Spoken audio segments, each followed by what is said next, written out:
Monte Sinai, o monte do chamado. Moisés apacentava o rebanho de Jetro, o seu sogro, sacerdote de Midian, e, levando o rebanho para o lado oeste do deserto, chegou a Horebe, o monte de Deus. Ali, o anjo do Senhor lhe apareceu numa chama de fogo, no meio de uma sarça. Moisés olhou, e eis que a sarça estava em chamas, mas não se consumia. Então disse consigo mesmo: Vou até lá para ver essa grande maravilha. Por que a sarça não se queima? Quando o Senhor viu que ele se aproximava para ver, Deus, do meio da sarça, o chamou e disse: Moisés, Moisés. Ele respondeu: Eis-me aqui. Deus continuou: Não se aproxime. Tire as sandálias dos pés, porque o lugar em que você está é terra santa. Disse mais: Eu sou o Deus de seu pai, o Deus de Abraão, o Deus de Isaque e o Deus de Jacó. Moisés escondeu o rosto, porque teve medo de olhar para Deus. Então o Senhor continuou: Certamente vi a aflição do meu povo, que está no Egito, e ouvi o seu clamor por causa dos seus feitores. Conheço o sofrimento do meu povo. Por isso desci a fim de livrá-los das mãos dos egípcios e para fazê-lo sair daquela terra e levá-lo para uma terra boa e ampla, terra que mana leite e mel, o lugar do cananeu, do Eteu, do Amorreu, do Ferezeu, do Eveu e do Jebuseu. Pois o clamor dos filhos de Israel chegou até mim, e também vejo a opressão com que os egípcios os estão oprimindo. Agora venha, e eu o enviarei a Faraó, para que você tire do Egito o meu povo, os filhos de Israel. Êxodo 3, de 1 a 10.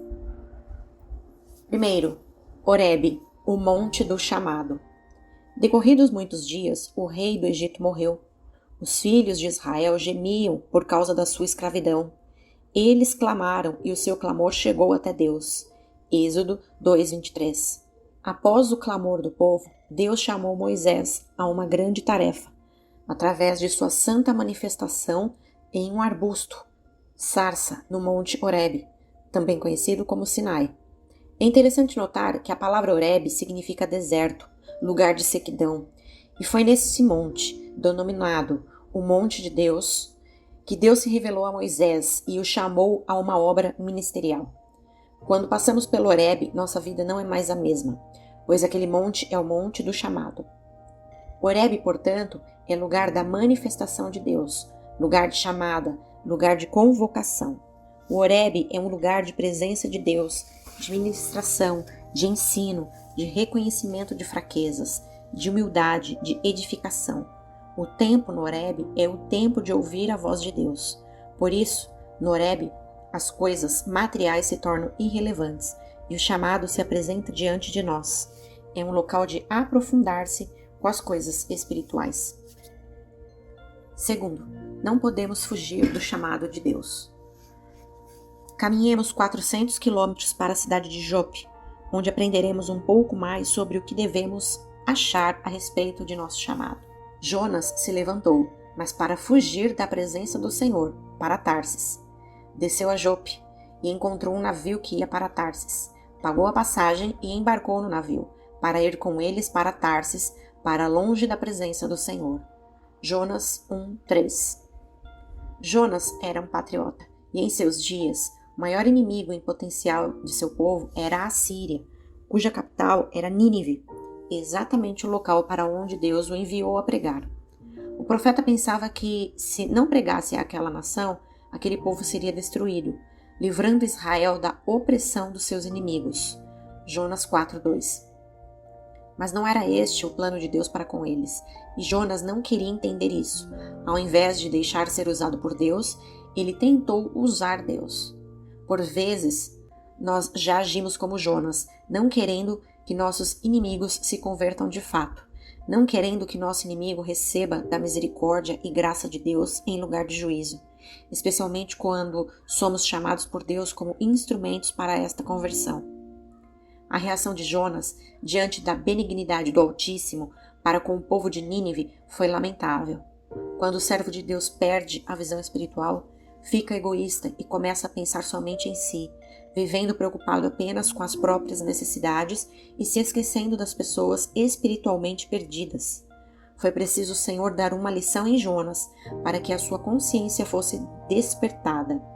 Não cabe ao servo de Deus julgar quem merece ou não o perdão de Deus, mas sim assumir a responsabilidade da missão que lhe foi confiada, anunciar a salvação. Terceiro, Deus não chama pelos critérios humanos. Falamos do chamado de Moisés e de Jonas, mas não podemos esquecer do chamado do 8º filho de Jessé, seu caçula, Davi. Quando o profeta Samuel foi àquela família convidá-los a estarem com ele, Jessé não achou necessária a presença de Davi. Ou seja, o pai de Davi não o enxergou como sendo alguém importante para aquela reunião. Em outra ocasião, o irmão mais velho de Davi, Eliabe, também demonstrou não levar fé em Davi, criticando-lhe por ter deixado as ovelhas da família para ir à região de guerra onde estavam os soldados. Por que você veio para cá? E com quem você deixou aquelas poucas ovelhas no deserto? Sei que você é presunçoso e mau. Você veio aqui só para ver a batalha. 1 Samuel 17, 28. Seu irmão também não enxergou nada em Davi. O fato de ninguém enxergar nada em Davi nos traz uma indagação. Davi parou por causa disso? A resposta é simples: não. Da mesma forma, isto deve ocorrer em nossas vidas. Não importa se as pessoas enxergam ou não o nosso potencial, pois o que importa é que, se Deus nos chamou, Ele nos conhece, e por isso temos que acreditar no nosso chamado e prosseguirmos até o dia em que todos, tal como ocorreu com Jessé, Eliabe e Saul, verão e reconhecerão o que Deus é na nossa vida. Se envolva nos ministérios de sua igreja, desenvolva seus dons espirituais, procure frutificar cada vez mais ao Senhor, cumprindo o chamado que Deus lhe confiou. Quarto, não importa o teu passado. Se Deus te chamou, obedeça. O chamado divino considera apenas os propósitos de Deus sobre as nossas vidas, independentemente de nosso passado. Deus pode chamar uma criança nascida e criada em sua presença, como Samuel, ou um perseguidor da igreja, como Saulo de Tarso, testemunha do martírio de Estevão. Sobre Saulo, sua fama de perseguidor implacável da igreja era tamanha, que foi desta forma que Jesus o denominou ao chamá-lo no caminho à cidade de Damasco. Eu sou Jesus, a quem você persegue, mas levante-se e entre na cidade, onde lhe dirão o que você deve fazer. Atos 9, 5, 6. Não há ninguém a quem Deus não possa aproveitar, mesmo que hoje ainda não o conheçam e ainda mais o persigam. Este texto também nos mostra que, junto ao chamado, há direção e o encaminhamento a que ele se unisse aos que serviam ao Senhor. Paulo obedeceu, se tornando o maior dos evangelistas da Bíblia, abrangendo mais povos distintos e gerando mais discípulos e igrejas para Cristo. Podemos não entender o chamado de Deus em nossas vidas, mas devemos confiar e obedecer, semeando e deixando o Espírito Santo trabalhar nos corações, entendendo que os frutos são para a glória de Deus. Quinto, conclusão. Voltemos a Horebe. Fomos da península do Sinai, onde está o Monte Horebe, até Jope, Jonas, Belém, Davi e Damasco, Paulo.